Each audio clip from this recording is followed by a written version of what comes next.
What's up, fantasy champions? Spotlight Sports Network is excited to tell you about an amazing deal from Thrive Fantasy, your place for daily fantasy sports and esports. Right now with promo code SS Network, Thrive Fantasy will match up to $50 of your first deposit. So go to thrivefantasy.com and sign up now with promo code SS Network. That's thrivefantasy.com, promo code SS Network. Once a Raider, bruh, always a Raider, bruh. Shit simple as that. You look silver and black. Lot of bread invested in that O-line. Car insurance cost the arm and the leg to reach that goal line. It's go time.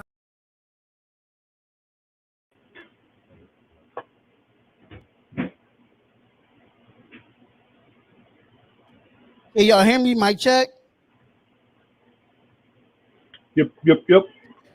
All right, so welcome to another show, y'all. Another week 3 preview.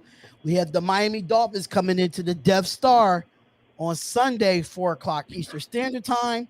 It's gonna be like 1 o'clock y'all time on the on your end, and we're excited for it. And we have a special guest, y'all. We have a very, very special guest. I've been following this guy. I met him through Fan Affair Network, and he has a dope channel. And Mr. himself, Miami Dolphins YouTuber, Douglie Do Wrong. What's going on, brother? What's up, guys? How y'all doing? Doing good, man. Good, man. How you feeling about this upcoming week, man? Are you confident? What's going on? I don't know anymore. I don't know. If you asked me after week 1, yeah, I was confident. But then after last week and then Tua's injury and all that stuff, I'm like, oh.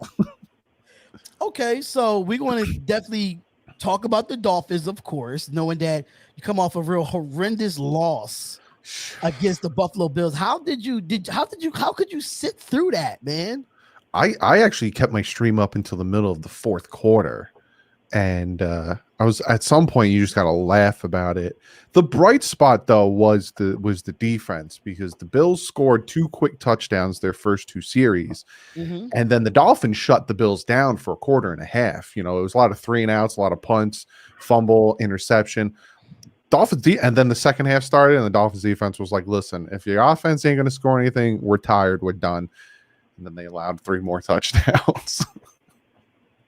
So for the people who don't know, you can let them know who you are, where they can find you, and everything of that nature. Because that's how we met. We met through Fan Affair Network, and I was like, okay, Miami Dolphins, I already know who to go to, and that was Douglie Do Wrong. I didn't have to research. I already knew who you was, and we was able to get this. So for the people that's I know there's a lot of Raider Nation in here, but if you do have some people in here, for the people that don't know, let them know where they can find you at and everything.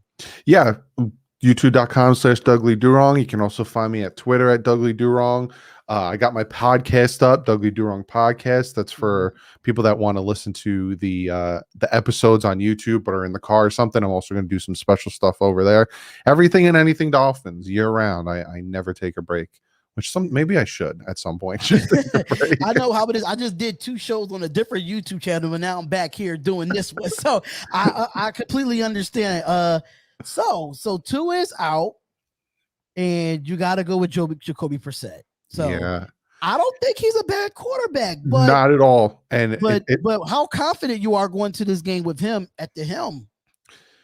I'm kind of the same, if that makes any sense, because last year when there was the thoughts of Fitz not coming back, I kind of wanted the Dolphins to bring in Jacoby as a backup. And even this year in free agency, I thought Jacoby would be a really good backup. Jacoby Brissett's the type of quarterback that's he's gonna win you, a couple games. But if he's playing, 16 now 17 games, he's gonna win you a couple games. So it's like he's a good backup. He's a very viable backup. And unfortunately, we found out that Tua had his X-ray on Sunday. It was negative. Then they were doing tests trying to see if they could find anything. Unfortunately, they did. He has a couple fractured ribs, so he's going to be out for probably a minimum of 3 weeks. So Dolphins are going to be rocking with Jacoby for a minute, and there is the difference. Jacoby Brissett's much taller than Tua. Jacoby Brissett has a different arm than Tua. He's a righty versus a lefty, so now the right tackle isn't as important as the left tackle. There's a lot of differences, so we'll see how it all pans out. This is the test, though, because Raiders are 2-0. And it's not like they're 2-0. Like the Broncos are 2-0, and not to knock the Broncos, but I'm pretty sure you guys want me to knock the Broncos because you guys are Raider fans. Who did the Broncos beat? Nobody. Yeah, so the Broncos being 2-0, you're like, all right. You beat the Giants, and then you beat the Jaguars. Jacksonville, right? But the Raiders, on the other hand, you beat the Steelers, you beat the Ravens. This is a game where the Dolphins can be like, all right, are we going to win with Jacoby Brissett, or is it another scenario where we need Tua to come back? So I'm excited and incredibly nervous for this game. Okay, so what's going on with Will Fuller? Will we see him this week? I'm hoping. I'm ready. I'm looking forward to that challenge in our secondary with Will Fuller and Devontae Parker, man. I am so hoping, because he was supposed to play against Buffalo. And at this time, Wednesday, he did a press conference. He was talking about how Randy Moss taught him at some point in like a go route to not look back at the quarterback, but look up, because at that point, the ball was in there. He was happy. And all of a sudden, Thursday, he disappeared. Friday, he was gone. So it's like, at this point, he was at practice today, and the thoughts are he will play against you guys. So that will definitely help, stretch the field. And, because Albert Wilson had a few drops, Devontae Parker had a drop touchdown last week. We need some help on that wide receiver spot. Jay, you got anything? I know you want to, break down this game. This is because people keep saying it's an automatic win for us. I'm not going that far until it's 0-0 and whatever the score is. So what you got for us, Jay? So here's my thoughts. And the reason why I know that this is a trap game, this isn't a game that they need to take lightly, is the defense has performed, for the Dolphins has performed pretty well.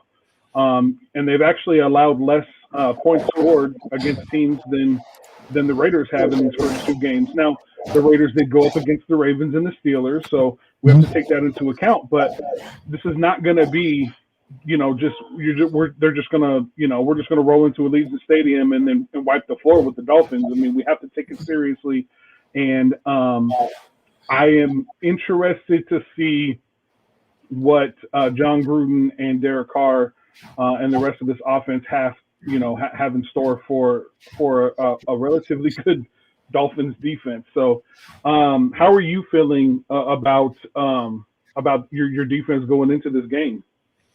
I feel good, but I think it's going to be another situation like it was last year, because Waller is he's just a man on a different level. Most of his catches last year against us, Eric Rowe was there. He was in his chest. He was trying to jump up, smack the ball down. It's not like Eric Rowe is out of position covering Waller. It's just that Waller is that good that it's like, screw it, you got one-on-one with Eric Rowe, just throw it up to him. He's gonna catch it. Doesn't matter.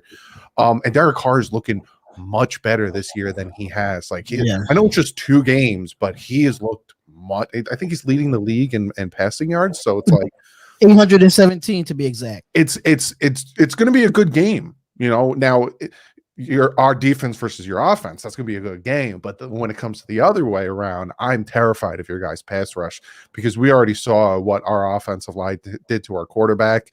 And then Brissett came in, and I think there was 6 sacks given up last week to the Buffalo Bills, 2 of them to their rookie Russo. So I'm nervous, because I know you guys also got a pretty good pass rush going on over there. I'm just kind of figuring. I guess his phone must have died. I don't know what happened, but what's going on? What made y'all release Bernard McKinney, the linebacker? I didn't understand the reasoning of it. I thought that the Raiders would look at him after y'all released him. But what happened in that situation with him? I think it was a lot of the fact that Brian Flores likes multiple looks on the defense, and he wants you to be able to play and do multiple things on that defense. So they brought in Bernard McKinney on just a swap trade. I think we sent Shaq Lawson to the Texans and a 6th. They sent us Bernard McKinney and a 7th. It was just a swap trade. And he was good. He's a good thumper. He's a good run stopping. But then, it kind of puts the defense at a disadvantage, because if he's in there, just target him, because he's not very good at pass protection. So That's where – and then Landon Roberts was coming back from a big knee injury. But then once Landon Roberts showed that he's healthy, they were like, well, we don't really need him anymore. So that's why they moved on. But after watching 2 games back to back where the first run was big runs, it seems like we might need to bring Bernard McKinney back. Man, I think it's going to be a great game going off of what happened, last year and how that game ended. Do you feel that y'all should have kept Fitzmagic? I had to ask that question. I know he's out in Washington and he's probably going to be done most of the majority of the year with the hip. But do you think y'all should have kept Fitzmagic this year? I think the fact that the reason they didn't keep him is so Tua doesn't feel like he needs to constantly look over his shoulder, because he had to do it twice. Denver and you guys, he had to look over his shoulder. Whereas, they wanted to be like, Tua, this is your team now. We bring in Jacoby Brissett, but listen, you're getting the starting reps. You're getting all this. This is your team. Don't worry about, who's behind you. Right. So I think that's why they didn't bring him back. But I think at this point, a lot of people are wishing they brought him back, because he was good. I think he's injured right now with Washington. I think he got injured off the field, and then in the game he got injured more. But yeah, I loved me some Fitz, especially in that. I think y'all should have kept him. Me personally, I think y'all should have kept. Y'all should not let him walk. But I felt as though at the same time, y'all got Tua as a high draft pick. You already knew his injury, situation coming in with the hip, with his situation, and now the ribs. Do you feel like, because Derek Carr been getting some lack about him being injury prone as well. Mm-hmm. Are you starting to feel that Tua is starting to be injury prone as well? That was his biggest, for me, that was the biggest worry coming out of college. A lot of people had other issues with him, but me was his health. He never missed any college games before the hip injury. He had some ankle surgeries, which was they were like tightrope surgeries, essentially just strengthening his ankles. But he even played like the week after getting a major ankle surgery. So he never really missed games. So he got injured, but never missed games until the hip. And then he had the thumb injury or finger injury last year, took him out of game. I guess you could say he's injury prone, but like the amount of hits he's taken, like there's the talks that the Dolphins were interested in Deshaun Watson. Deshaun Watson has 2 ACL tears. He's had a broken rib. He's had a back injury, but no one puts that. No mark one on questions him, right? So it's like, it just depends on the player. If the player is a high athlete, a high elite player, you kind of brush the injuries off, because Tom Brady has a laundry list of injuries. Drew Brees, broken ribs, and like all, but no one talks about them. So it depends on the level of play, I guess you can say. Whew. So. Last year's game, do you feel like the Dolphins got lucky because of that pass interference? Or is no longer with that? Do you feel like you got lucky last year? Because I think we're coming for some payback this on Sunday. In all honesty, I want to say no. Now, the luck of the face mask and that throw was lucky. So if you want that answer, then yeah, sure, because he couldn't see. It was a bad beat. Didn't follow Matt Collins up the sideline. He saw it, and then when he went to throw, he couldn't see anymore. He said, "Screw it, let it ring." But there was a tic-tacky offensive pass interference on your guys' long touchdown, and then the tic-tacky defensive pass interference that put you guys in field goal range. I'm like, all right, well, if you're going to call the defensive one, you should have called the offensive one. If you go back and watch my live stream, I was pretty mad at that point, because I was like, they won off of a flag. Like, I was like, are you kidding me? Oh, I was livid in my live stream. I was so livid. It was just like Paul Gunther. It was just time for him to go. Mm-hmm. And now bringing in a Gus Bradley that know how to bring pressure only forward with all the rotation on the defensive line. I really want to see this game in the trenches. I really want to see if the Dolphins really can challenge our defensive line. Because I feel like the last 2 weeks, everybody keeps saying, oh, injuries on the offensive line, injuries here, injuries there. So I really want to see if we get a challenge this week. And, because, nobody really talks about the Raiders. Mainstream media want to talk so bad about us, it doesn't make any sense. So my next thing is who would be like if you was the coach for the Dolphins and you had a right tackle that wanted to go up against Crosby or Yannick, who would be your player that you would put against them?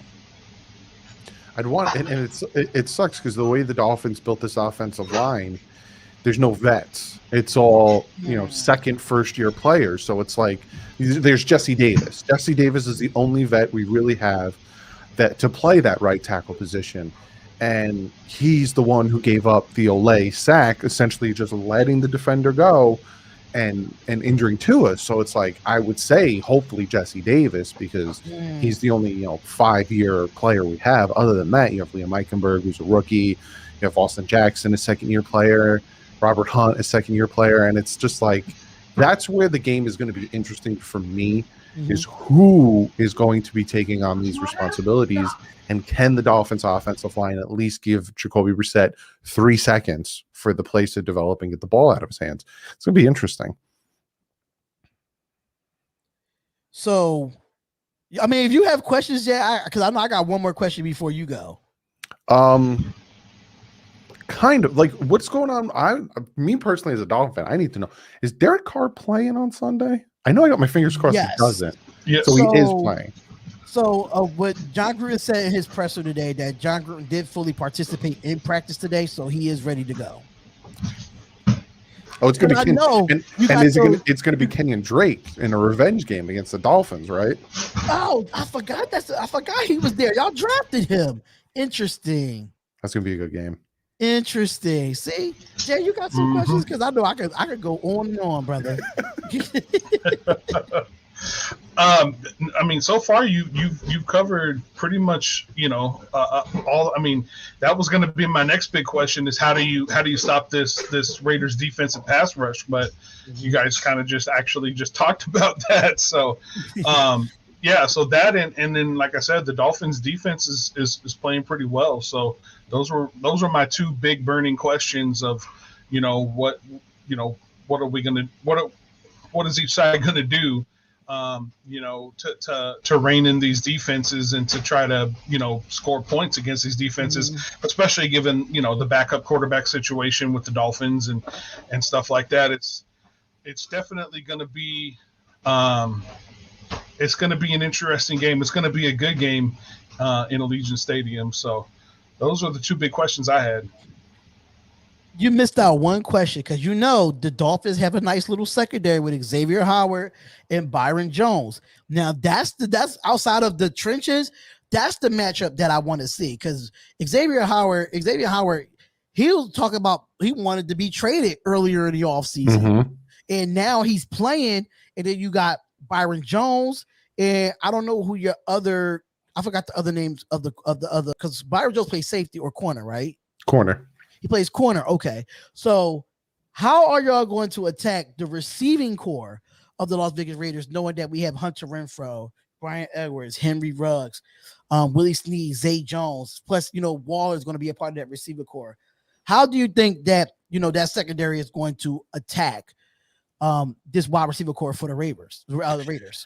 To me, the biggest thing, and, you can't really look past Ruggs. You can't really look past the guys you have. But for me, my biggest thing is going to be Waller. Now, I think Xavier Howard and Byron Jones can handle whoever they're going to cover, because all year they've pretty much shut down. Stephon Diggs, I think, had 60 receiving yards last Sunday, going one-on-one with Xavier Howard.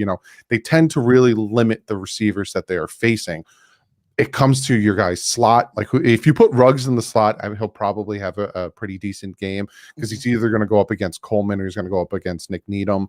And then Waller. What is the Dolphins' plans against Waller? Because if they watched last year's game, he was extremely dominant, and he's still extremely dominant. So they need to figure that out, whether it's put Rowe and Jerome Baker on Waller or do something, because you can't leave him one-on-one, because he's going to catch whatever's thrown his way. Okay, so now we can get to the Kenyon Drake situation. So White Tyson does have a question. He said, isn't the real question, how do they see their offense scoring? Meaning, how many points you think the Dolphins can score as far as their offense? Because I know I could never get this tight end's name correct. I can never pronounce it. Huh? Gazicki? I could never get that name. I always butcher it. But I know he's a rising tight end in this league. Very talented. Parker is 100%. Now you might have Will Fuller and then Gaskin as a running back. So y'all have some weapons on offense that definitely could give us a challenge. Who you think could be a breakout against our defense that we probably don't know about? If the offensive line can give the quarterback, it's all going to come down to your pass rush versus the offensive line. Mm-hmm. But if Jacoby Brissett can get time and can allow the plays to develop at any point, I could see Waddle. I could see Jalen Waddle potentially sneaking under the radar, because if Will Fuller does play, I think you guys would really focus on shutting down that deep threat of Will Fuller, because we know Jacoby Brissett's going to try to throw those deep passes. So I think you'll see Waddle coming underneath a lot, getting those crossing routes and doing his thing where you get him in the open field, he's going to make people miss. So I can see Waddle and Gazicki really doing some justice on Sunday. I'm so excited for this game, man.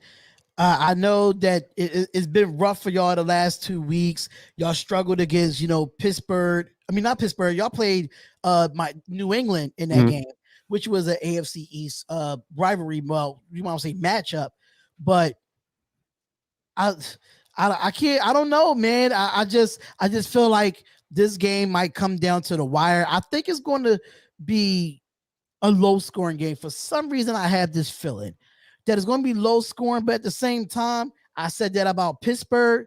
We end up scoring 26 points, and we gave up 17 against Pittsburgh. So I'm just I'm kind of looking forward to what our defensive line could do, because remind everybody, for anybody that's in the chat, Jacoby Brissett is just not a pocket passer. Yeah, he can roll out and he can do some damage. We saw it against Buffalo, because they constantly were getting pressure on him. He's able to move out of the pocket, give himself some time. On that drop touchdown pass to Devontae Parker, he rolled out and he gave himself a few more seconds to let Devontae Parker get up the field and get open. But I agree with you. To me, and I'm going to say it again, it's just what is going on in these trenches. If Derek Carr gets all the time in the world, it's going to be a problem. And if Jacoby Brissett gets no time at all, it's going to be a problem. For me, that's my biggest thing. And that's the thing that makes me the most nervous, is I don't know what the Dolphins offensive line is going to look like. And I don't know how the pass rush is going to look.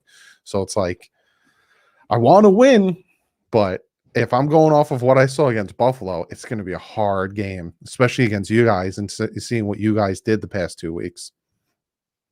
I'm curious to know, because I know you're a Miami Dolphins fan. I'm curious to know, is there any favorite Raiders player that you even liked at all, like of all time? Because I mean, I was always a Dan Marino guy when it came to Miami. I always loved Dan Marino. I just always thought he was one of the greatest quarterbacks, which he is the greatest quarterback of one of the greatest quarterbacks of all time. But do you have anybody on the Raiders side that you had a favorite, like growing up, or that you like more? Ricky Williams. White Tyson said Ricky Williams was another one. So you have a few, you have Jason Taylor, another one. So it's so many great players that come through Miami. But do you like any great players that came out of the Raiders? See, I'm a defensive guy, so I would probably say Long, Howie Long. He was really good for you guys. Woodson, really good for you guys. My brain is just all over the place right now. But I'm a big defensive guy. When I played football, I played defensive end. So that's my favorite of the Dolphins, besides the obvious, was always Jason Taylor, Zach Thomas. Those are defensive guys. So when it comes to the Raiders side of it, it was always that defense, that punch you in the mouth, black hole defense that just that's what it, because the offense was good. You guys had who's that running back? He was also on the Chiefs, I think. I can't think of his name. My brain is not working properly. You guys had like an all-time great running back. All-time great running back that was with the Raiders and went to the Chiefs? Or vice versa. I think he started with the Raiders, and then I think he went to the Chiefs. I'm not too sure. I know who you're talking about. I can see his face in my head, I but for can't put whatever a reason, I pinpoint can't. on it. Marcus Allen. Marcus Allen. Marcus Allen. There Right. you go. Thank There you. you go. Thank you, Chevy Silver Raider. Thank you so much for that. Marcus Allen and Bo Jackson, another great, But then, like, you also had some great like receivers, like Jerry Rice came to you guys. I'm not gonna talk about Randy Moss though, because that whole that era was like let's just push that under the carpet. Yeah, because that was the era of let's just get a bunch of old players and just try to win with those. Exactly. But yeah, I remember you guys being that type of team that it was just I'm gonna punch you in the mouth and keep going. And there was always that physical Raiders black hole team. So what is your thoughts on John Gruden? Everybody got something to say about John Gruden. I even has me and Jay always had something to say about John Gruden too. We just don't praise him. We criticize the crap out of him because of the 4 seasons he was here or what he did back in 2002 with at that time. But how do you feel what type of coach Gruden is? Like, how do you feel about him? Do you think he's a successful coach? Do you think he's do you think he might lose his job? Just thinking, just as a football analyst, and not just take the teams out of it. I think Gruden is probably getting more and more on a shorter leash. When he got hired, I thought it was a great hire. I thought it was awesome for him to go back to Oakland. Not Oakland. Well, it was. Everybody make that mistake. I still do it to this day. I thought it was awesome for him to go back to the Raiders. He's a good coach. He really is a good coach, and I see him as one of those coaches that really knows what he's doing, but sometimes he gets in his own way and he tries to outsmart the opponent and kind of outsmarts himself, I guess you can say. But you see what he's trying to install with the Raiders, and you see what he's trying to build. It's kind of like what he did with Tampa Bay when they won the Super Bowl. He's trying to build this, tough style defense with a very good melodic offense that will keep the ball moving. But I think he's on a short leash. Like if the Raiders kind of falter again, or if towards the end of the season they kind of start to fall off, I don't see him being around much longer. Maybe another year, if that.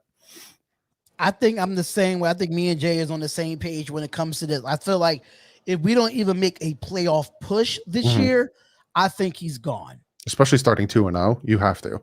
Yeah, starting 2-0, but you see what happened last year. We started 6-3. We ended up 8-8.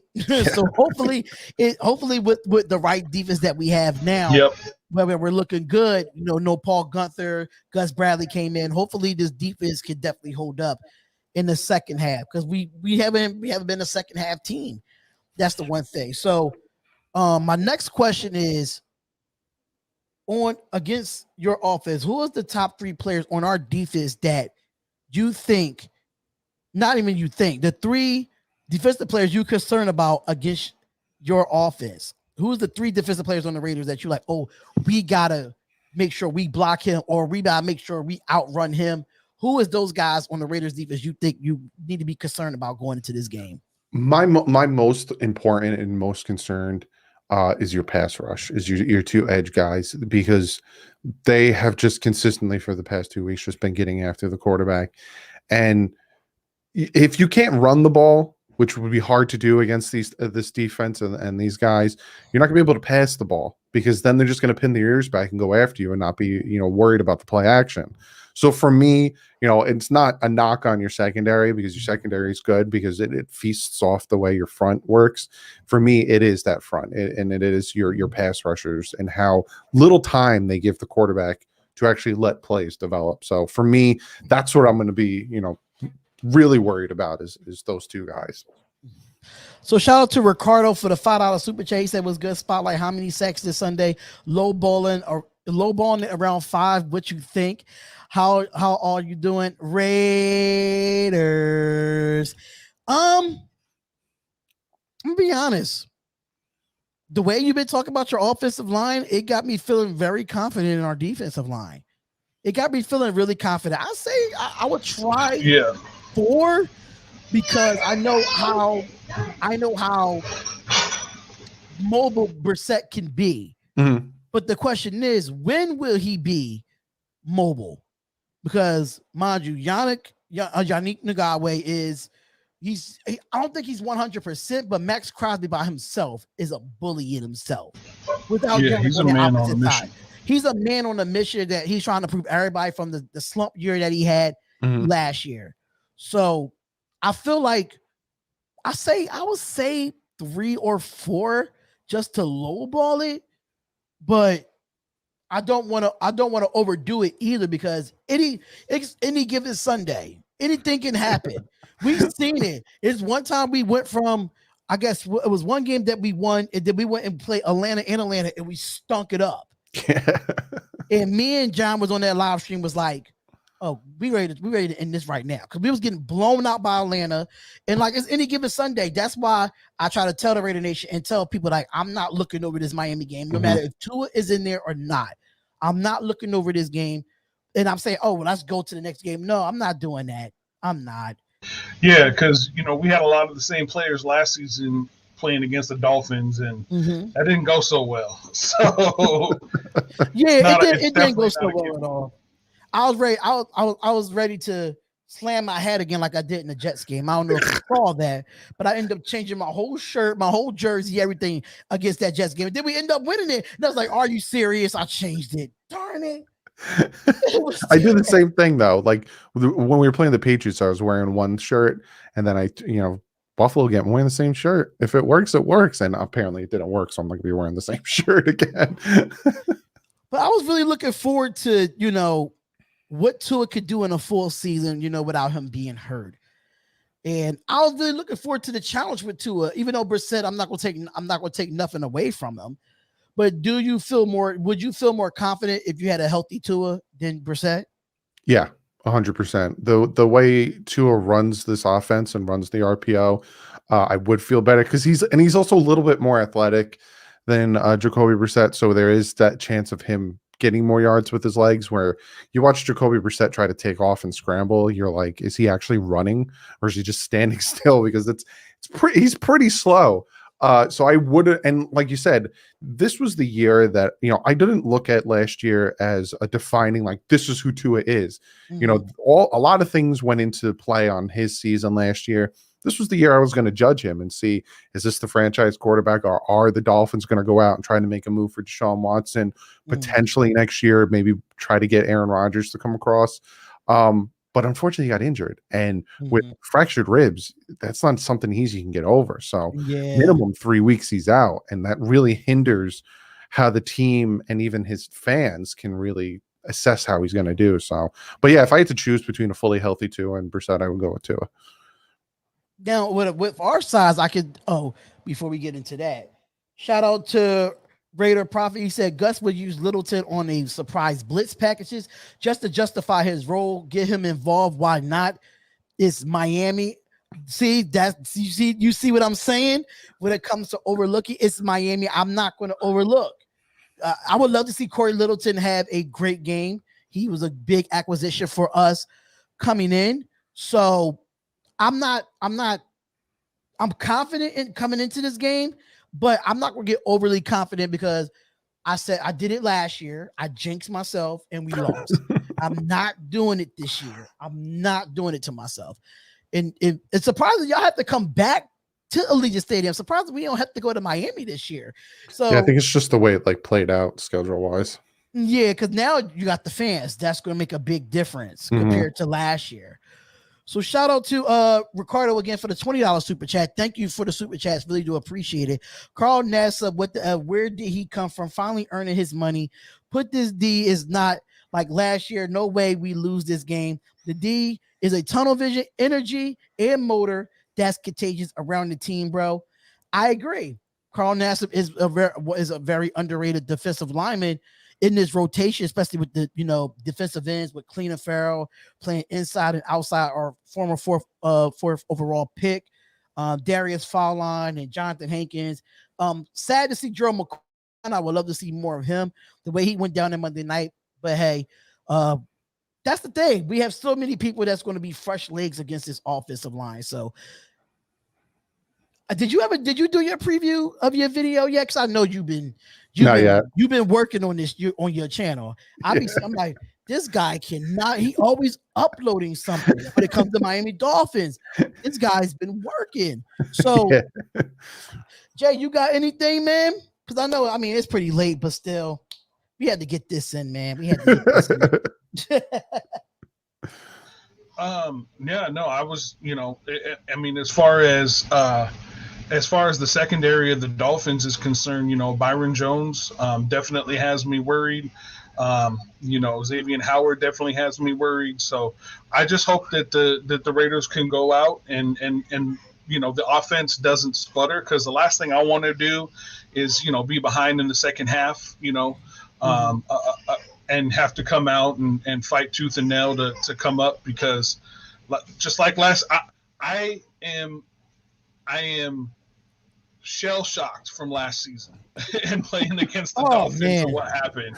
I'm like, my stomach, I'm sick to my stomach this week, man. And I'm like, come on, do not let this happen, because we've got such a good momentum going, 2-0 against two playoff teams, really good teams. And the last thing I would want to do is have to take a loss, to a team that I mean, injuries happen and you've got to play through it, but they're still banged up. They're without their starting quarterback. So that means something. If Derek Carr went down and we had to put our backup quarterback in, I would not want to see Peterman out there playing for the Raiders against anybody in the NFL. So, so I'm just not, I'm not going to put it past this Dolphins team to come in and play for real. So it's going to be a good game, and I'm excited for it.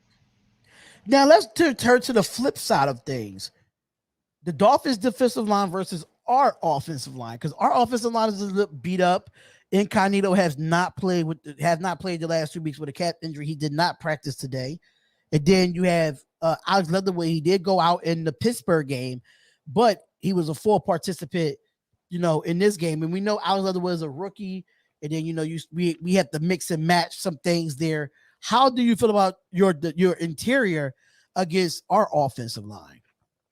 I'm interested to see the rookies go up against each other, in Leatherwood and Jalen Phillips. I really want to see those guys go up against each other. And unfortunately, Raekwon Davis, he's going to be out for another couple of weeks with a leg injury. But Emmanuel Ogbah, he had 9 sacks last year. He had a sack against Josh Allen last week. He's super, super disruptive. I think he drew a few holding calls against the Patriots. So I'm interested to see what he can do. I want to see Christian Wilkins bounce back, see what he can do. But the defensive line has a lot of talent on it. They just have to show it. And it seems like the past 2 weeks, they've been having a hard time kind of getting to the quarterback and getting pressure on them. And they have to show it, because there's a lot of talent. There's a lot of talent on the Dolphins defensive line. They just got to show it and get after that offensive line. But like I said, I want to see the rookies go against the rookies and see who can win that one. That's going to be an interesting one, because Leatherwood has not went up against a rookie all year, the last 2 weeks. So now he gets to go up against a rookie that's very talented as well. And Leatherwood is just as talented. People say I get on him about Leatherwood. Yes, I do get on him, because everybody think in the NFL that the Raiders, got him as a reach as usual. But I see what I see, and I let people know, like, he have to work on his technique. He got to have his base a little bit better. It's just the minor things with Leatherwood. And if that was going on for Phillips, you would say the same thing. But people are like, oh, he's good. You don't have nothing to say. Come on, y'all. You got to see to make sure they progress and not regress. So I'm looking forward to it. So I just hope Brian Flores does not put linebackers on Waller. Just make sure he doesn't put any of your linebackers on Waller, because that is just going to be a mismatch from hell. If they were to do it, it would be in a double team, because Jerome Baker has the speed, but he doesn't have the height. So if you take Jerome Baker's speed and then match it with Eric Rowe and his height, if they double team Waller, then I could see it happening. But if they put linebackers on Waller one-on-one, it would be the dumbest thing he did. But what is your record prediction for your Miami Dolphins now? Since, when Tua comes back, do you have like a prediction already out there? How you feel about Miami's, do you think they go back to winning 10 wins, or get more, or get less? Well, they went 5-11. Flores' first year. They go 10-6 last year, and I thought you got to go up. We can't regress because then people are going to start questioning you, start questioning what's going on with the team. So I had them going 11 wins, 11, 12 wins this year.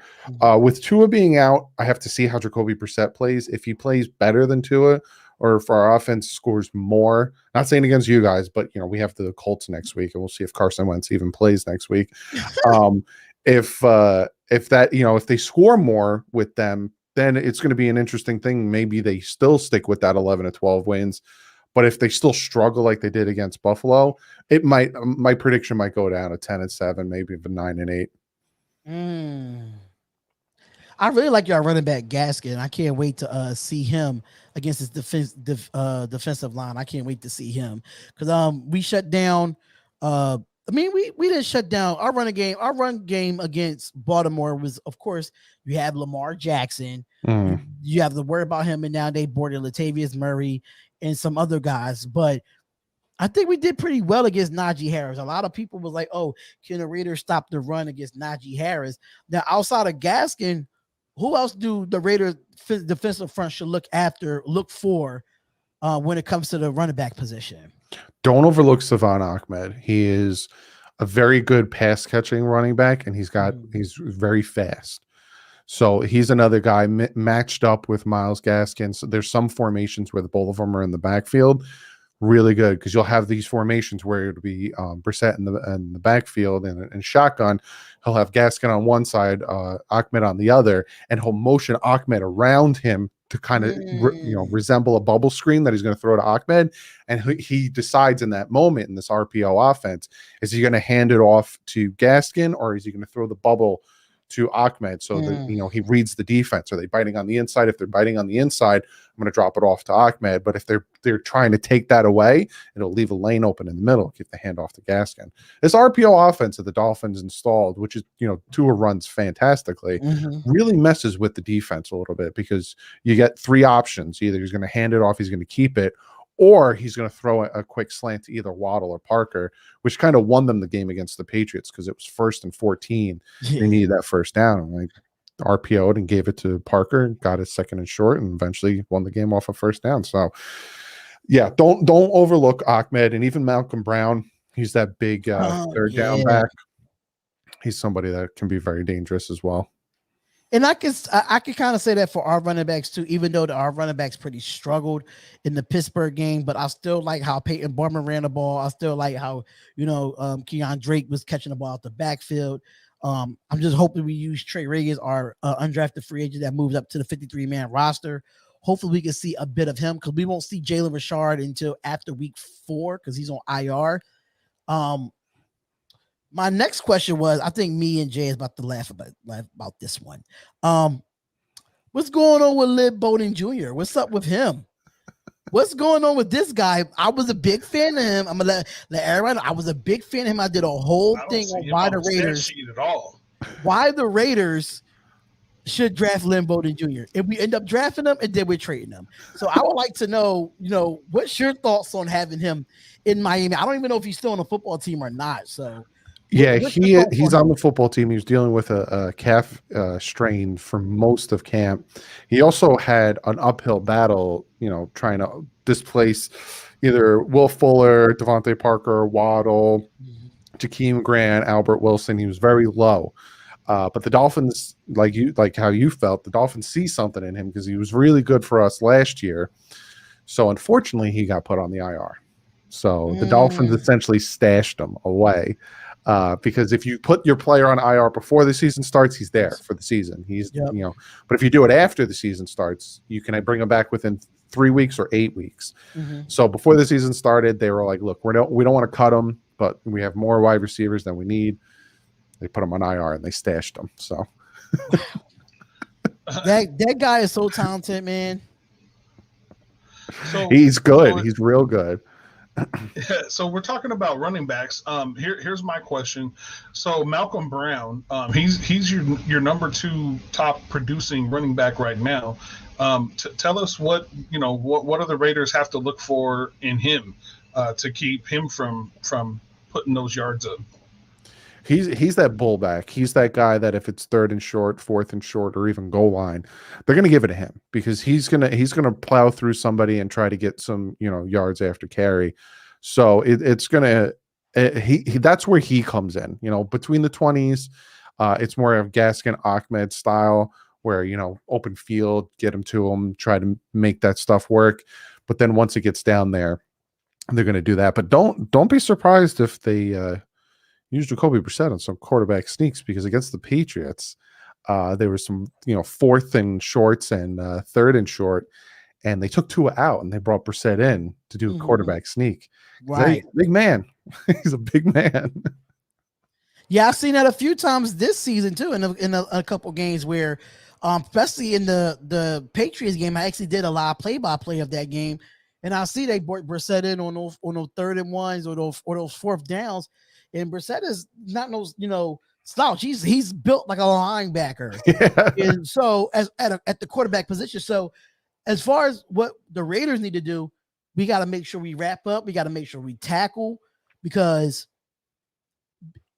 Big Ben was big, and you see we didn't struggle, but we got the pressure that we needed. But Brissett is more elusive than Big Ben right now. So for our defense, we can't over pursue, and we have to make sure we try to bring that big fella down.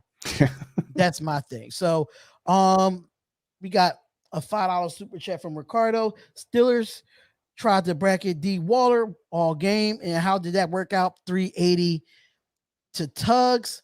And now we have, do you agree that John Gruden trusts Carr with the O, Gus with the defense and special teams, and the staff is properly played? No longer needed to be an overlord.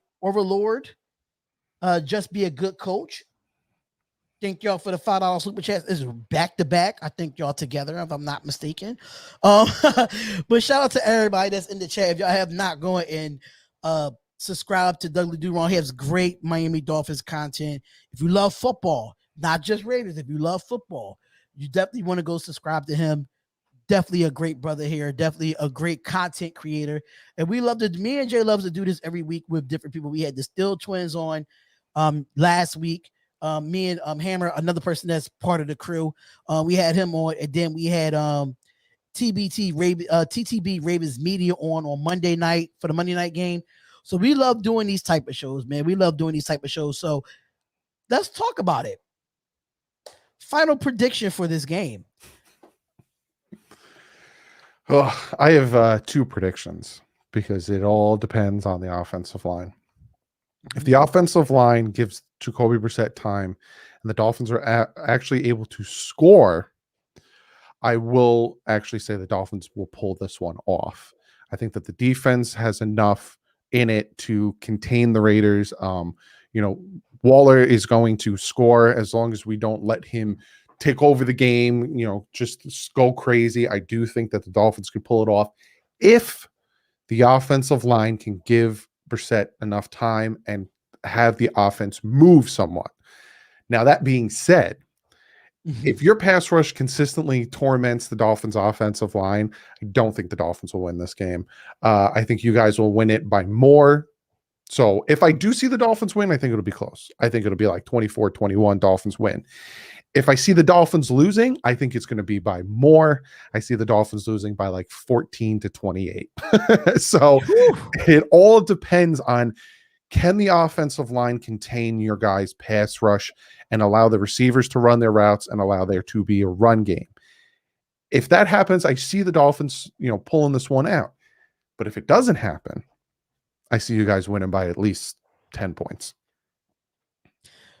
See, he saw it from both perspectives, Raider Nation. He saw it from both perspectives. So he see us winning if we could dominate the offensive line, which I think we will. So you might have that score correct, 28-14, because that's what I have. I have 28-14, the Raiders winning.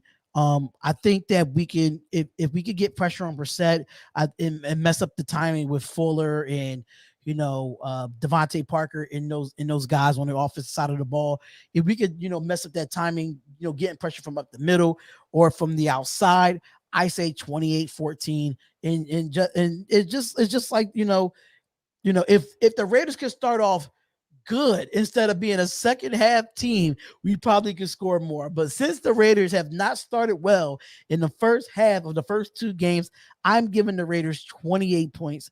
I want to give them 30, but not just yet. According to Vegas, they have us as a 3-point favorite, which I think that's kind of like they thinking about last year's game, if I'm not mistaken. But I don't know about. I'll say more like a 5-point if I learn how to play the spread. But I don't know about 3-point. But I say 28-14 Raiders. Jay, what's your score prediction, brother? I'm gonna say 28-20. I think that the defense has been working hard the last couple of weeks. So I think they're gonna have a bend but not break mentality. So I think they are going to allow a couple of touchdowns and a couple of field goals, but all in all, the Raiders' offense is going to come out and they're going to come out swinging. I think that they got a lot of momentum behind them, and as long as they do what they're supposed to do, and we can get the run game established, which I believe that we can have a bounce back game and get the run game established. I think they're going to score 4 touchdowns, so 28-20. Okay, so I do have a question from Untouchable Raider. He says, asked if Douglie do wrong wants Deshaun Watson. Yes and no. I know you can get this question all the time. All the time. Like as soon as like that stuff started popping up, it was all in my comment section on Twitter and everything. Yes and no. His off the field stuff is the only thing that is making me hesitant on bringing him in, because I don't know if he's going to be suspended. I don't know what is going on in that aspect of his life. So yes, and then also, what do the Texans want? Because before this whole situation happened, supposedly the Dolphins were going to get Watson, and then all these allegations came out, and then that kind of went to the wayside. So what do the Texans want? Because I'm not giving up 3 first-round picks for Deshaun Watson. He is a top 5 quarterback in the NFL, but I'm not giving up 3 first-round picks and more. They want 3 firsts and more. No. So to me, it depends on what's going, and I think that's why he's going to be with the Texans either until the trade deadline or until the offseason, because nobody knows what's happening with him off the field. That and what do the Texans want? Because I'm not mortgaging the future of the team for one player. That's your answer there, and I think that's been the same answer that he's been giving everybody that's on Twitter, everybody on Instagram or whatever. So. And I've been getting that question too, as a Raiders fan. You know, every quarterback that becomes available, the first team they look at is the Las Vegas Raiders, because they the disrespect for Derek Carr. So yeah, and within 2 weeks, Carr has proven wrong that no, I'm not going anywhere. Shout out to Cool Cat for the $4.99 super chat. Said Raiders need to establish the run game versus defense. He said Raiders win 28-12. Let me see. So they asking, no, but I'm actually going further up. There's so many questions that's coming in so far now. He said, Gustavo says, what happened against Buffalo? Ask him what went wrong. The offensive line. What went wrong? Because there was multiple times. It seemed like everything went wrong with Buffalo. But like I was saying before, that, you know, Buffalo, they scored their 2 touchdowns. One of them was off a 45-yard run into the end zone, touchdown. But then after they got their 2 touchdowns, the Dolphin defense just shut them down, causing punts, causing turnovers, just shut them down for a whole quarter and a half. And the Dolphin offense consistently was getting in the red zone. I think at one point there was a fumble by Jakeem Grant on the 10-yard line, and then they tried to convert a 4th and 2, I think, on the 30-something yard line, and failed that. 2 separate times the Dolphins were in the red zone, and there's 2 separate touchdown drops. So the Dolphins very easily, if they just played better sound offense, could have went into the half 14-14 tie, and it might have been a completely different game. But unfortunately, that's not what happened, and they laid a giant goose egg, and then the Dolphin defense just got tired and gave up another 3 touchdowns in the second half. Another quarterback question is coming in. How about Cam Newton? Yikes. I say no. As a Raiders fan talking to the Dolphins, don't do it. If it's cheap, sure. It depends on how long Tua is out, and if it's cheap. Like if he's taken that 1 year that he did with the Patriots last year, sure, why not? But he has to learn the offense. But I don't see it happening. I don't think he fits what the Dolphins are doing, so I don't see it happening. Another quarterback question. Aaron Rodgers to Miami. That one I'd be happy with. But if you asked me that 5 years ago, then I'm like, yeah, please, for the love of God. But it seems like he kind of already has one foot out the door. So it would be like, what Aaron Rodgers or the Dolphins getting? Is this going to be a guy who wants to shut people up and get another Super Bowl, or is this a guy who's like, let me see what else I got left in the tank before I hang him up? Mm-hmm. But I loved Aaron Rodgers. I wanted the Dolphins to draft Aaron Rodgers. I think they had the second overall pick that year. They took Ronnie Brown, and I wanted to trade back into the first round and take Aaron Rodgers. So I'd love it, but what Aaron Rodgers would the Dolphins be getting? Ronnie Brown was actually a good running back coming out of college too. Yeah. And I didn't know you wanted them to trade back. That's interesting. That's interesting. Yeah, if y'all would have got Aaron Rodgers, I think y'all probably would have a Super Bowl right now. Multiple. I think they will. And last question I see here: what does Douglie thinks about Derek Carr? I like Derek Carr. I like Derek Carr coming out of college. When you guys picked him up, I like his moxie, if I could use that word. I like just the way he plays. He's underappreciated. I noticed that a lot too, because he won you guys a bunch of games, and watching him on Monday night and watching him doing his thing, he's a good quarterback, especially that last Monday night against the Ravens. That game, I was watching a few of you guys, because I like to watch the game and then I'll pull up some of you guys, and then I think I was watching Ing Raven as well, and I like to watch your guys' reaction. And the interception, I think you guys got the ball and then you thought it was a touchdown, and then the interception. Ing Raven lost his mind, and I thought it was hilarious. And then the fumble by Lamar Jackson, and he just laid there. I was like, yeah, just lay there, act like you're hurt, because that is the stupidest thing you did. And then they sent that blitz. They sent that all-out blitz at you guys, and then Derek Carr just screwed it and just threw the ball up for a touchdown. People underestimate Derek Carr. I just hope Brian Flores do not go cover 0 against Derek Carr. No, don't do it. because people. I mean, I don't know how fast Xavier or Brian Jones, how fast they are, because Ruggs is fast and he can beat you over the top. So, what would be your strategy to try to defend Ruggs with his speed?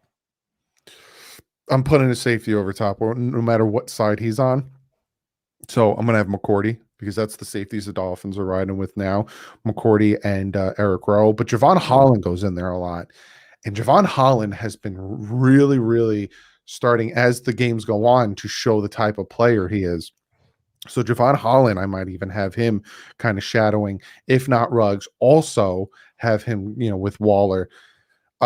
That's another guy that you keep an ear out for. Javon Holland. He caused a big hit fumble against the Patriots, the one where the wide receiver did a flip. That was Javon Holland, laid him out, and then he had a fumble recovery last week against the Bills. So he was the second round pick for the Dolphins out of Oregon.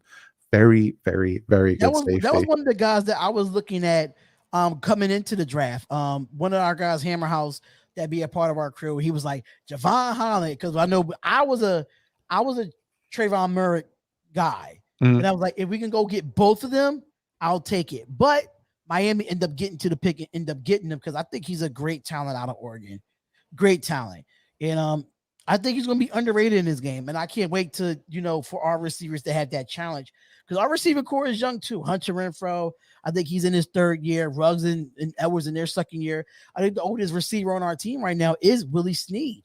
That is the oldest one. I mean, Zay Jones is a vet, but he has not been in the league as long as Willie Snead. Yeah. So, it's going to be, veterans versus young, or a little bit of veterans and rookies, or couple year players versus the same thing on our side. So it's going to be challenging. I can't wait for Sunday. I know you'll be live for the game. I will be live. We'll be on here for the game, and it's going to be a real interesting game. I can't wait to see it. And I wish it was in Miami. I probably would have took the trip It probably would have been cheaper because Allegiant Stadium is too expensive to go to right now. Really? They saying the prices are going down, but I'm going to take my chances later on in the year when the prices go low. So Yeah, I'm actually heading to because I'm in Jersey. I'm actually going to head to Florida December 5th to watch them play the Giants. I'm waiting. Oh, really? What part of Jersey you in? Up in Middlesex, kind of North Jersey, kind of by the stadium, by the Jet Stadium. I used to live in Deptford, and then I lived in Millville for a couple of years. So I know where Jersey is at. So I'll be in New York in November when the Raiders play the Giants. Oh, okay. So we probably cross paths because I'll be back and forth here and there. So it's gonna be fun. But then again, I want to thank my guy Douglie Do Wrong for coming on. I know it was a late live stream, Raider Nation. Y'all know I like to go in early and get done over and have the rest of my day. But we made it happen. We made it work. Thank you for coming on, sir. I really do appreciate you having you on. I appreciate being on. It was just a blast. Thank you. I might have to pop into your chat on Sunday. I don't know how you stream, but just send me the link. But if you're doing a little post game, just send me the link and I'll come over there and we'll talk about the post game. Maybe we'll do a halftime show. Oh, sure. I'll be live. So I mean, I don't know how that will work. I don't know how that will work because I'm live. I mean, we'll figure it out. We'll figure it out. We'll talk about it, man. But thank you for coming on, and for people that's just coming in, let them know where they can follow you at. Douglie Do Wrong. You need to find me anywhere, whether on Twitter, YouTube, youtube.com/Douglie Do Wrong. My podcast that's out, Douglie Do Wrong Podcast. It's a very weird name, very peculiar name. So if you need to find me anywhere, just Douglie Do Wrong.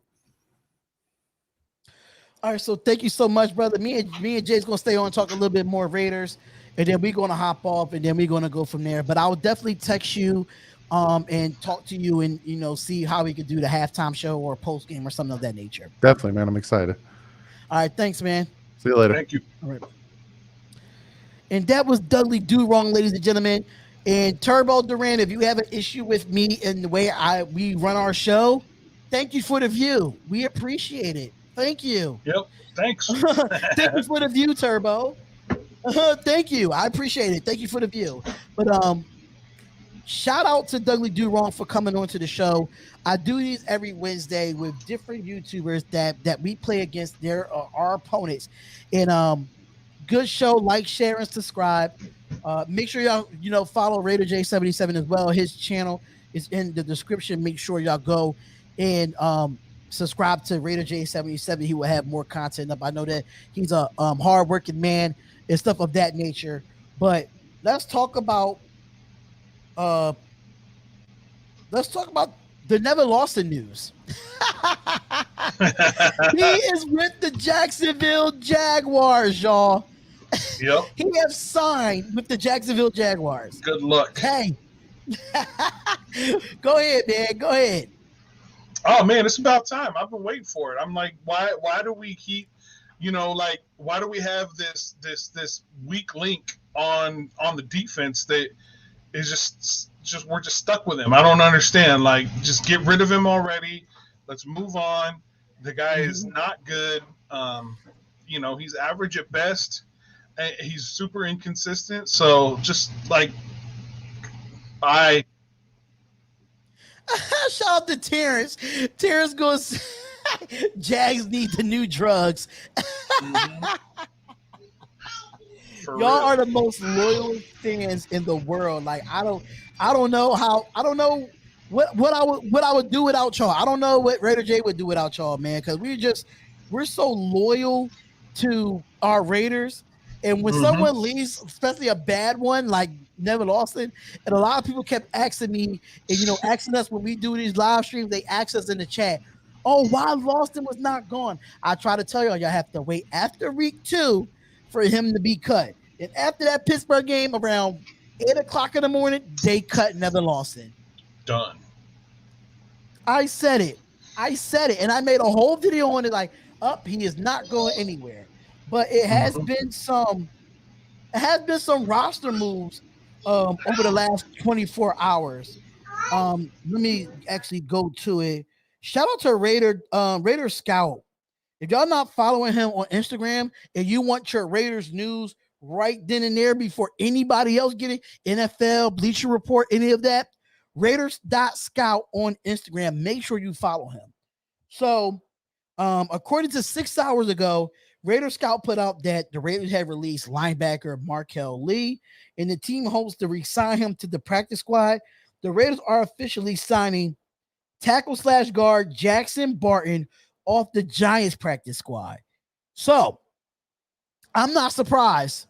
I was shocked that we released him. I wasn't shocked, Terrence, but now that we got rid of Markel Lee, what's your thoughts on that? We brought in another offensive lineman for depth, and we end up, losing a linebacker. So what's your thoughts on that? I find it intriguing that, and somewhat telling that, they released Nevin Lawson, they released Markel Lee, and then they restructure Corey Littleton to open up, I think it was like $3.1 million in cap space. Yep. So I have the feeling they're going to sign another defense, probably a corner, I'm thinking.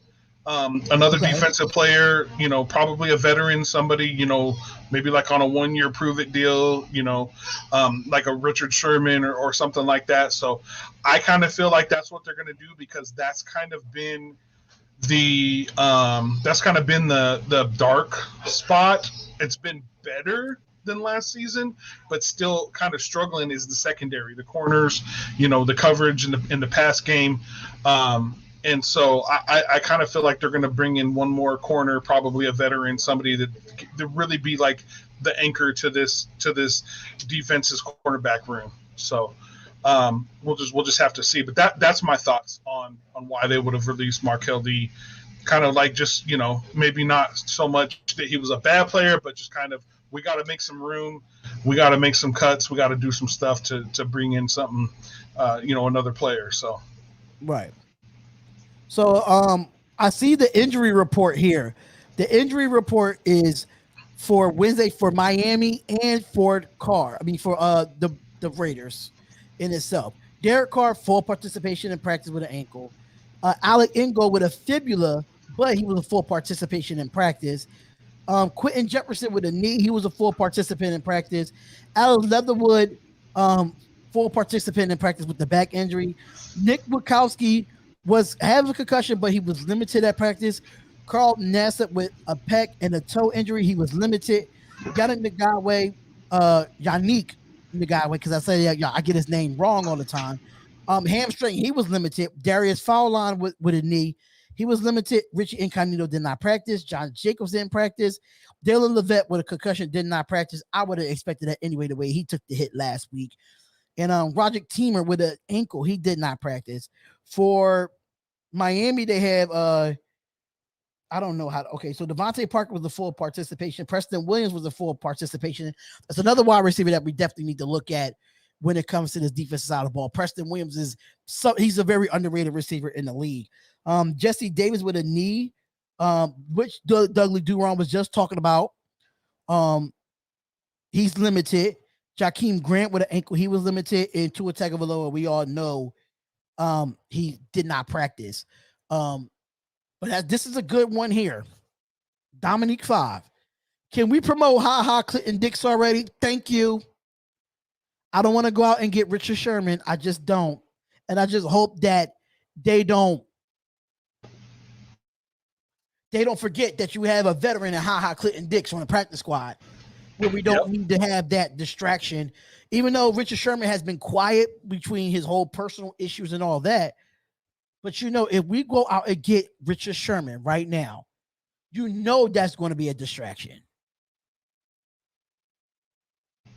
Yeah, it's possible.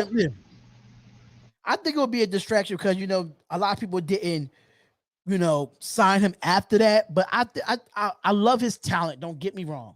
I think he's a talented player. But do we need that right now with the confidence and how this team is moving? Do we need that right now? I don't think so. Yeah, I mean, the only thing I would say is, he obviously has a relationship with Gus Bradley. If they were to bring him in, would that be, would his relationship with Gus Bradley, and how Gus Bradley can, work with him and kind of control him and keep him, keep him focused and things like that. That might be a factor that plays into it. If they decided to bring him in, I'm not saying they are. I have no idea. But if they did, I would imagine that it would be because they know that him and Gus Bradley can work well together, and those distractions and things like that won't be a factor, because of that relationship. So that would be my 2 cents on that. Okay, so they said how much coaching can Gus Bradley really expect to get done mid-season though? It's going to be mostly catch up for him instead of learning. This is why I think that is going to be a 28-14 win over the Miami Dolphins. I just feel like now the Raiders have finally a full week of practice, outside of having a short week going to Pittsburgh and traveling. With the time difference, they could be comfortable at home and they could practice. They probably won't practice on Saturday, but I won't be surprised if Gruden have them practicing every day this week, because he don't want to come in and be slouchy. And I don't know if y'all heard, but I don't know if y'all saw that video go around by John Gruden cursing on the sideline, but that's the Chucky that I want. Oh yeah. That I don't know about y'all in the chat, but that's the Chucky that I want. And that's the Chucky I've been looking for the last 3 years. He's been too comfortable as the coach and not holding these players accountable. Now you got a whole different coaching staff on the defensive side of the ball. You still got your Tom Cable. You still got your Greg Olsen. Cool. But Gruden, I was waiting for it, brother. I was waiting for you to move that headset and be like, and you heard all of it. You heard all of it. That's the like old 7 Chucky. F-bombs. Oh, it was like 7 F-bombs within a 10-second radius. It was crazy. Mm-hmm. It was crazy. I put it in our group chat, the group chat that we're in, and I'm like, if Gruden can stay like this and beat on these players' asses, yep, this team is going to go far. He can't get comfortable when we got a good record, and that's what I'm really concerned about with Gruden. If he can keep that same energy during the second half of the season. Yep. So let's get to some of these. Sherman is the alpha that changed the whole dynamic of the team's chemistry. I agree. Sherman never had on-field focus issues. I would like to see what Ha can do. I would like to see what Ha can do as well before we make that move to go get Sherman. I would like to, if you're going to sign a veteran like Ha Clinton Dix, go see what he could do. See if he can play a little bit of that slot. But only reason why I don't want to put him in the slot because Ha's been playing well there as a rookie. But I think Clinton Dix can learn from. He can learn from. Well, not learn, but Hobbs can learn from Clinton Dix more than anything. Pause. Because I hate saying that name. I hate saying it. It just make me say something that I don't want to say as a man myself. But if y'all have any questions in the chat, make sure y'all put those questions in the chat. We looking to be on here for like another 10, 15 minutes. I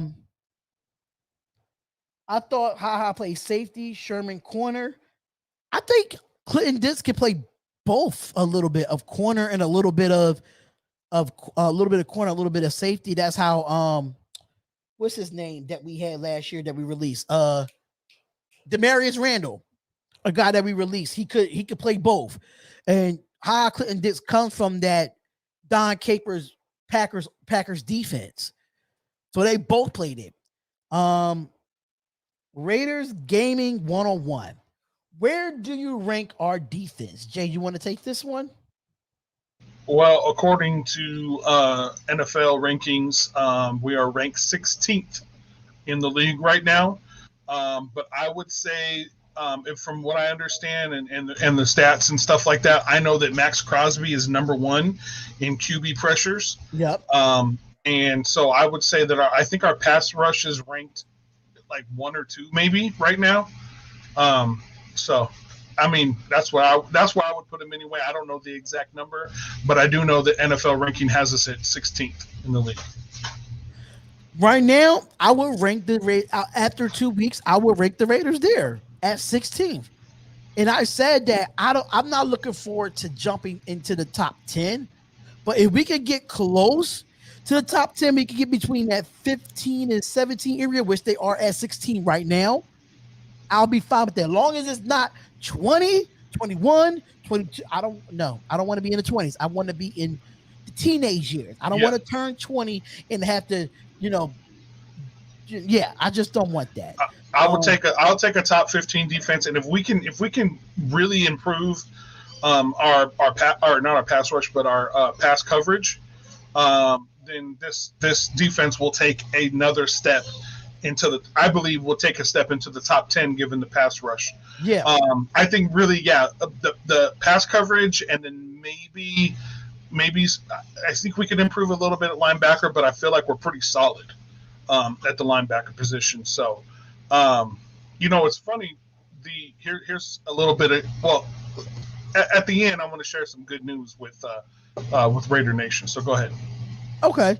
Do you think the Raiders will make a trade? Honestly, trade Mariota. Trade him. Yeah. Trade Mariota. I'm done with him. He's hurt too much. Get him out of here. He's getting, even though that we restructure his contract, he's just not reliable. And the best ability is availability. John said that all last year. I'm saying it now. And right now, he has not been available the first 2 years with the Raiders. We saw him one time on the field in the Monday night game, and we saw him one time on the field against the Chargers. That's 2 games in 2 years. I can't deal with that. That. We need to go get a more solidified backup that I know that I can trust, that can be ready just in case if, God forbid, something happens to Carr. Yeah, that's not Nathan Peterman. Yes, it's Nathan not. Peterman is not a number 2 quarterback. Right. I love Nathan Peterman. I think he did well in preseason, but number 2 quarterback right now, no. Victor Chavez says, do you really need Sherman right now? Bearing an injury, I like our secondary in depth. When it comes to Sherman, the question is, if Sherman comes in, what happens to Trayvon Mullen? That's going to be the question. So I do like our secondary right now. I think Trayvon Mullen needs to get better because his first year as a rookie, he was good, and he had a slump. He had a slump a couple years, and then he's not looking too well when it comes to the deep ball. He's a little bit, handsy at times. I like Trayvon Mullen. I always did. I liked him coming out of Clemson. But as far as Sherman right now, I don't think it's a need like it was in the offseason. What you think, Jay? I mean, I feel like bringing in Richard Sherman or a guy like him, a veteran cornerback would really help. With guys like Trayvon Mullen and stuff who are new to the league, and I just think that a guy like Richard Sherman, I mean, the dude is just he because of his experience, because of who he is, he just brings an attitude to a defense, and he makes offenses nervous. And so I think bringing him in would be a benefit to the team. Do we need him? Absolutely need him? No. But I mean, if you can improve a defense by adding a guy like him, why the heck not? Sean Johnson for the comment. He said, trade Cleveland Farrell to the Cowboys for Jalen Smith. I wouldn't mind that trade, knowing that DeMarcus Lawrence is done for the year. They do need a defensive end. I feel like our linebacker core is a little bit thin with Nick Wachowski with a concussion. He's been hurt the last 2 years we had him. Jalen Smith is a good linebacker in this league. I would love to see him in the silver and black. I don't want to give up on Cleveland Farrell right now. I think they don't have nowhere to put him. We're so deep on the defensive line. It's just hard for them to get so many reps. He was so used to getting so many reps from last year because we didn't have no depth. So now we have depth. It's like, where do you put Cleveland Farrell? So I feel like if you trade him for Jalen Smith, I think he can start with the Cowboys. I don't want to trade him because I think he has so much potential, but at the same time, is something that probably has to be done, later on down the line. What you think? Yeah, I mean, I wouldn't mind doing that. But I don't think it's absolutely necessary. But like I said, if you can improve a defense in any way, then I say go for it. I mean, if it makes sense to the team, and it makes sense as far as contract is concerned, you know, I say go ahead and do it. But there's no reason to do anything that's not absolutely necessary at this point, especially given the fact that we just restructured Corey Littleton's deal just to get 3.1 more million in cap space. So that doesn't leave us with a whole lot. Right. And people say, and Benjamin's going to say trade for OBJ. No. That guy has not played since last year. He's coming off another ACL tear. No. Like Anthony said, wait for Devontae Adams. He'll be a free agent next year. And he used to play with Carr at Fresno State. And it's been rumored saying that he would love to play with Derek Carr again. So I'll say wait for Devontae Adams. Do any of you guys play DraftKings? I used to play DraftKings a couple years back. I don't anymore. I wish that I did, because the last time I played, it was a Monday night game, and Drew Brees screwed me out of $5,000 on DraftKings. And I said, I'm not doing this anymore. And I have not done it again. Let's see. Do I miss any questions here? Robert Kilpatrick says, hey, bro, I've been watching your other sports shows, and one of them has the Raiders defense ranked 10th, and most of them are jumping on the Raiders and saying they could be in the hunt for the playoffs or in for L. Thank you for watching other sports shows. Hopefully you go watch the Spotlight Sports Network, where we talk about the Raiders over there too.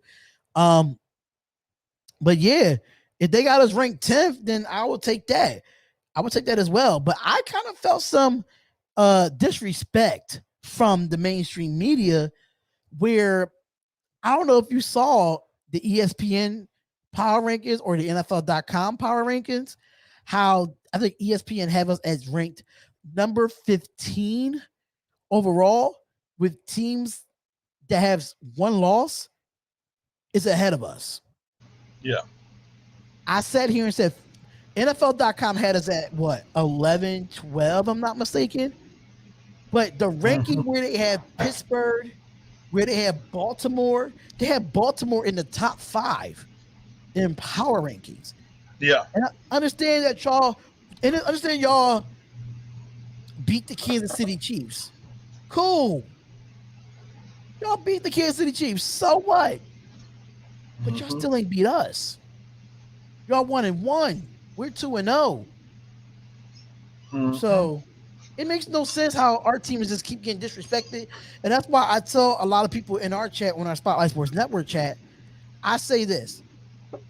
Where we're getting talking positive about, is just like it ain't no underdog there.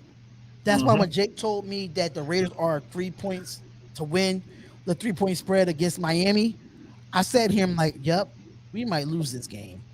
I got confidence in my Raiders, but it's just something when the team is against us.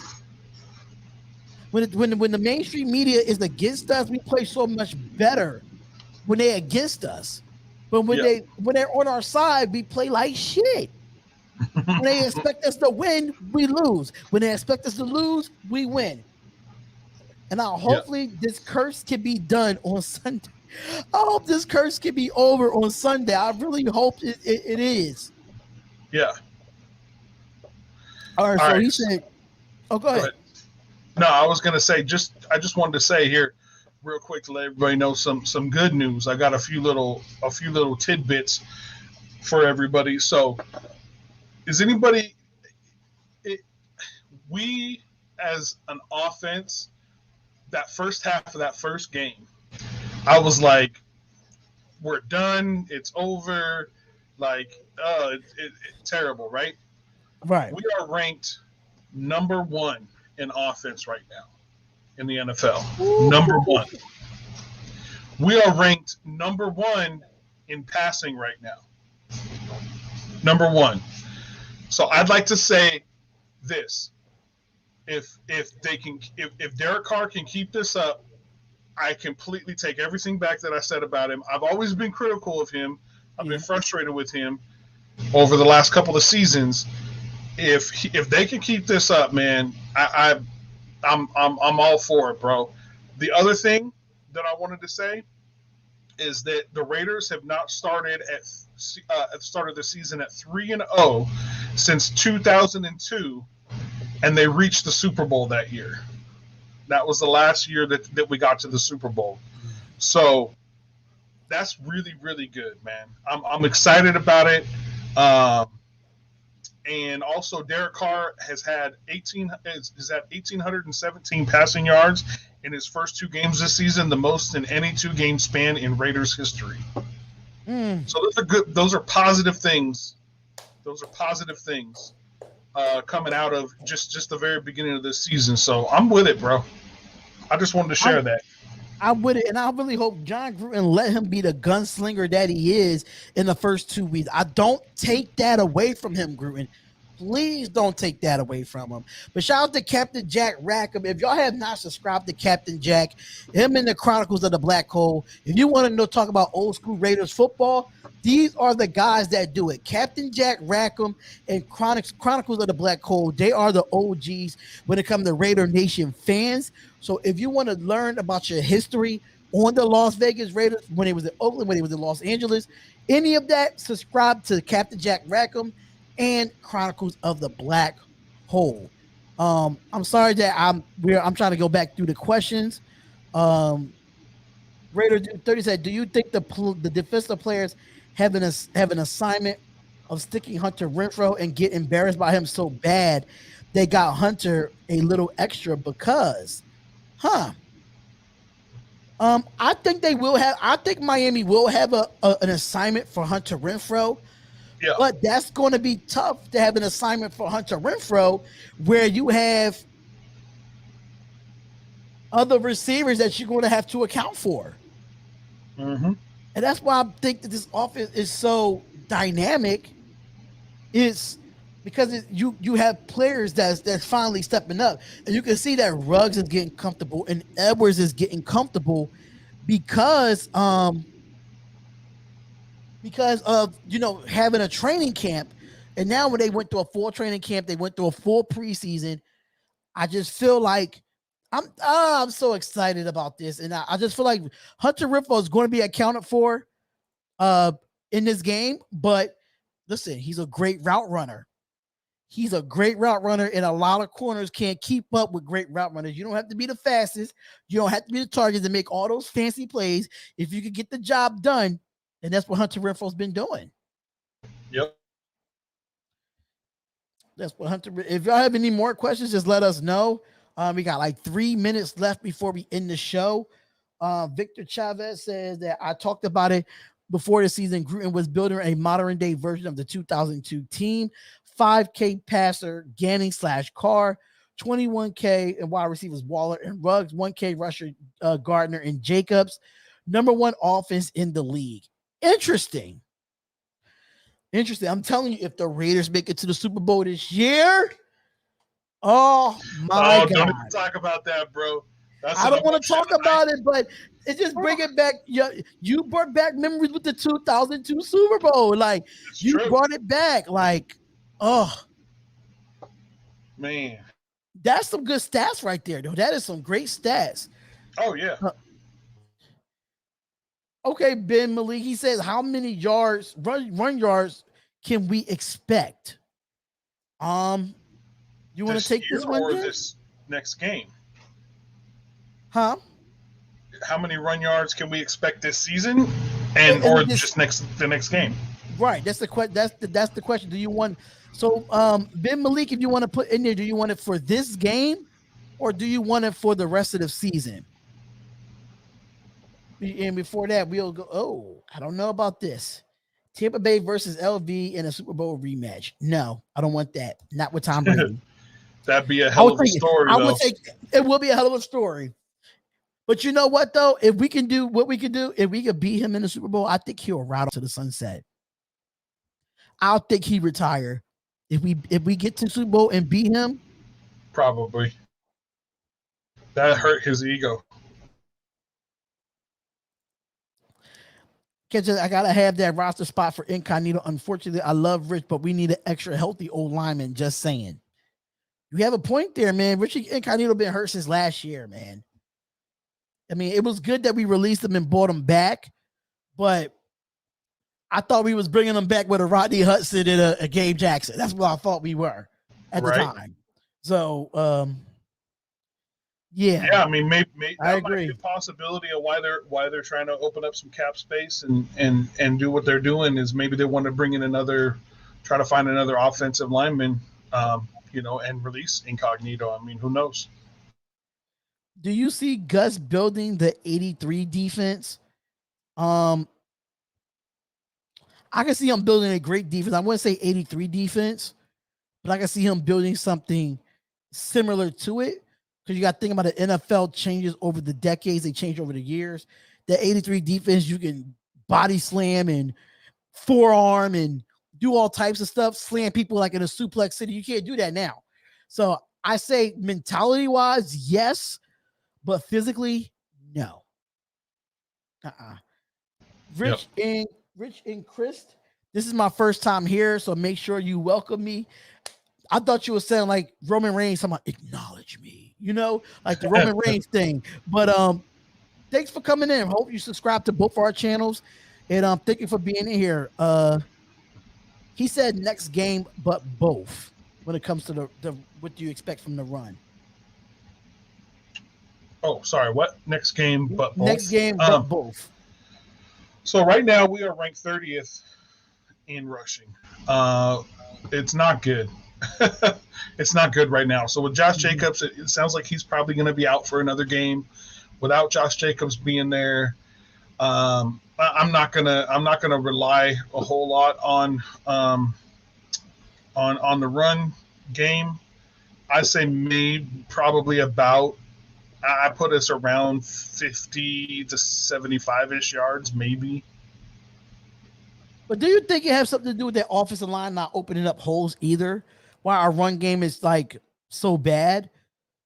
But we got a young offensive line, no Incognito on that side. We still have Colton Miller, but do you feel like they can open up the holes? Well, no, that's why I want to bring in. I want them to bring in Ragus because John Gruden needs a bruising back. John Gruden needs the guy like Josh Jacobs who's just going to go downhill, put his head down, and just, run through the holes and stuff like that. So I just don't think that John Gruden's play calling when it comes to having your number one running back being a pass catching back, I just don't think it works for him. So, either they have to change it up and Taylor make this run game for a pass catching back like Kenyon Drake, or we're just gonna suffer or bring up Ragus and put Ragus in, for Josh Jacobs, not necessarily as the starter, as the number one, but in place of when you need a downhill runner like that. And that's been the issue because we brought him up for 2 weeks to be on a 53-man roster, and we have not seen him play it down. So that sucks. But I do like the way Peyton Barber, when he did get an opening, I did like with Peyton Barber, with how he was running the ball. I just feel like we went away from it because we struggled all game with it. But when it came down to the crucial moments for us to get into field position and run the clock out, Peyton Barber has some good runs. So I would love to see a little bit of Drake, Barber, and Ragus.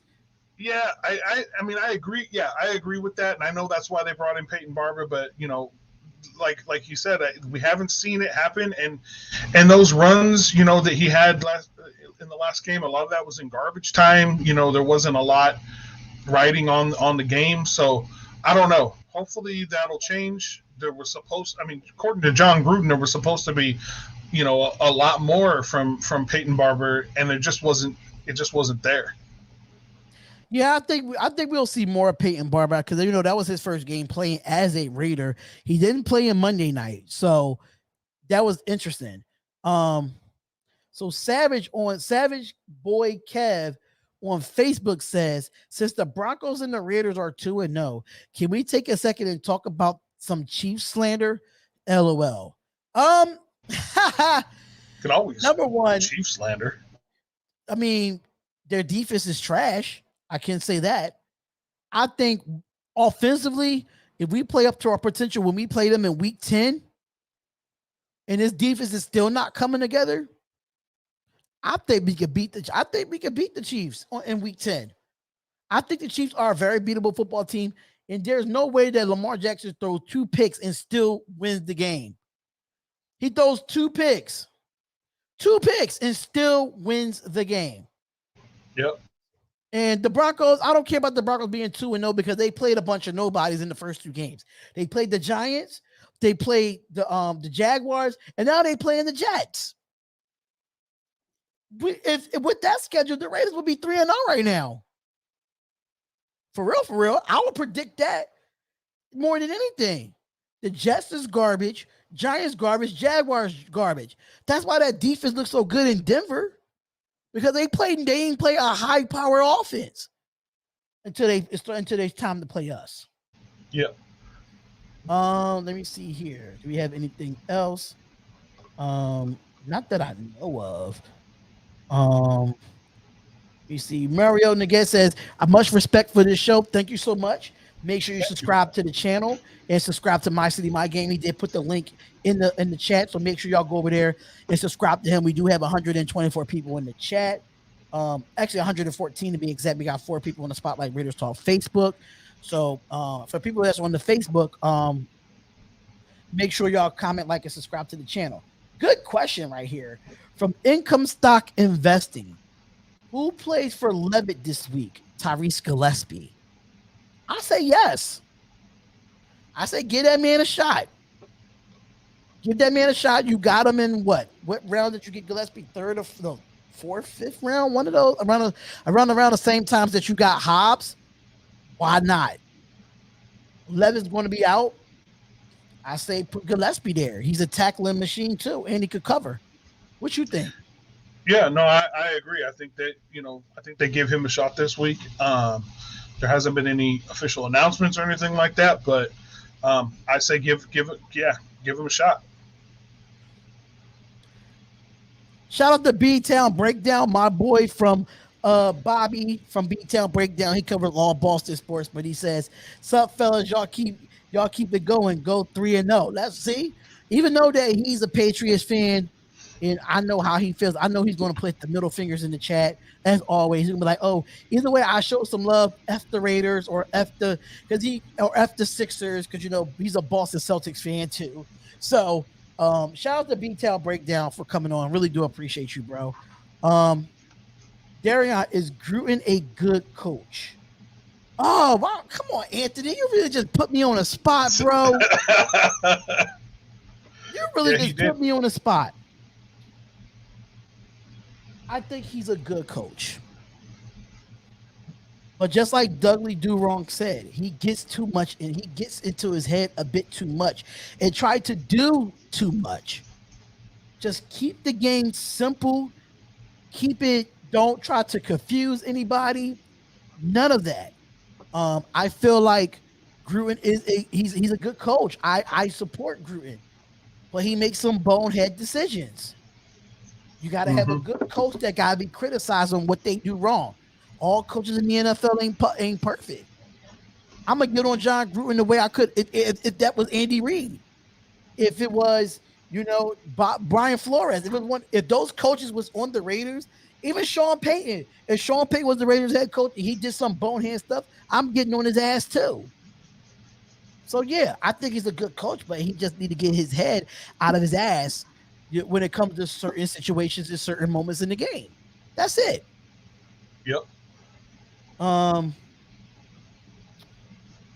Robinson could get some too. Get some playing time.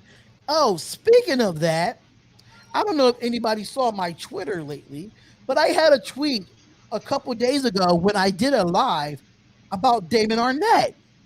So let me go to that poll that I put out a couple days ago. And I said, should Amik Robinson get more playing time than Damon Arnett with a poll? with 25 votes, 80% of the people said Amik should get more playing time than Damon Arnett. So shout out to y'all that a big fan of Damon Arnett. I think he shouldn't get more playing time than Amik Robinson. That's just my opinion. Shout out to Rich and Chris. Says $5 super chat. Says Stephen A ranked the Raiders top 5 on his list. The only reason why he did that is because they beat the Pittsburgh Steelers and that's his team. That's what he said. I love it, but the other day he talked about how I'm not sold on the Raiders yet, but you got them in your top 5. So you must be sold now because we beat your Steelers. Mm-hmm. So whatever with that one. But thank you for the $5 super chat. And another $5 super chat from him. He says, I got 5 on it. BTL Breakdown did have a question. He says, Jay, what is the Raiders' biggest weakness? Now he put you on the spot. The biggest weakness. I would have to say I think the Raiders' biggest weakness right now is 2-part: the run game and the pass coverage. Pass coverage on defense has not been horrible, but if I'm looking at the whole defense, that's really where they have got to really start to bolster that a little bit and improve that a little bit. And then on offense is definitely the run game. And that has some to do with the offensive line. So please do not get me wrong when I say I'm not saying Josh Jacobs is one of my favorite players. He is not a bad running back. Obviously, he's been out. We've got some great guys in God, why is it not Wait for it. Our second running back, what is his name? Kenyon Drake. Kenyon Drake, thank you. Kenyon Drake.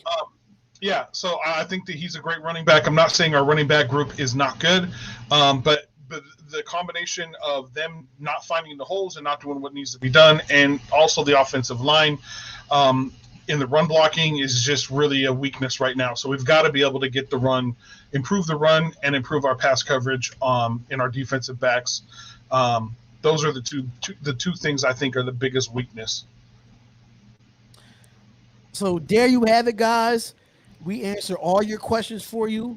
It's getting late over here.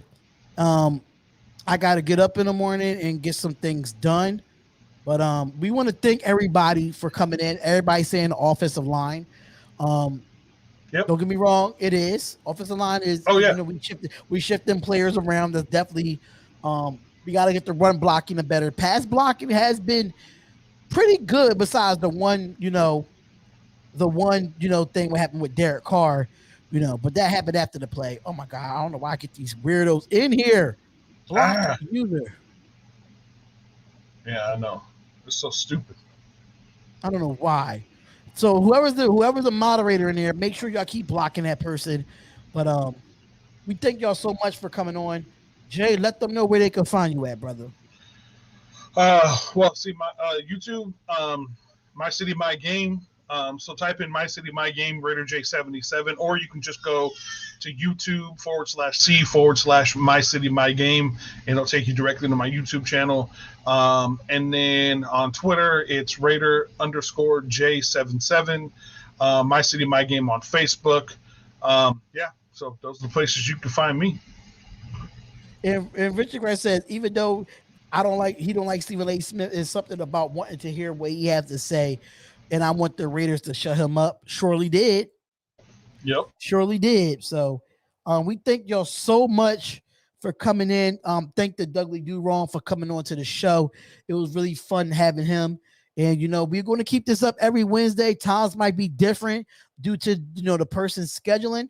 But we're going to try to keep these up every single week, y'all, for y'all. Thank y'all so much for tuning in. We're heading out, y'all, and we're going to leave y'all with a few things here. Peace, love, and blessings. And you never know. You might get a live stream from me tomorrow. You might get a live stream Friday. So comment, like, and subscribe to both channels. Is My City, My Game, and Spotlight Raiders Talk. See you in the next live stream. or in the next video. We out, y'all. Welcome to the My City, My Game Podshow featuring Raider J77, your place for all things Raiders and all things Trailblazers. Brought to you by the Spotlight Sports Network. Make sure you like, subscribe, and hit the bell for notifications. Now let's go. Once a Raider, bruh, always a Raider, bruh. Shit simple as that. You look silver and black. Lot of bread invested in that O-line. Car insurance cost the arm and a leg. You're rich, they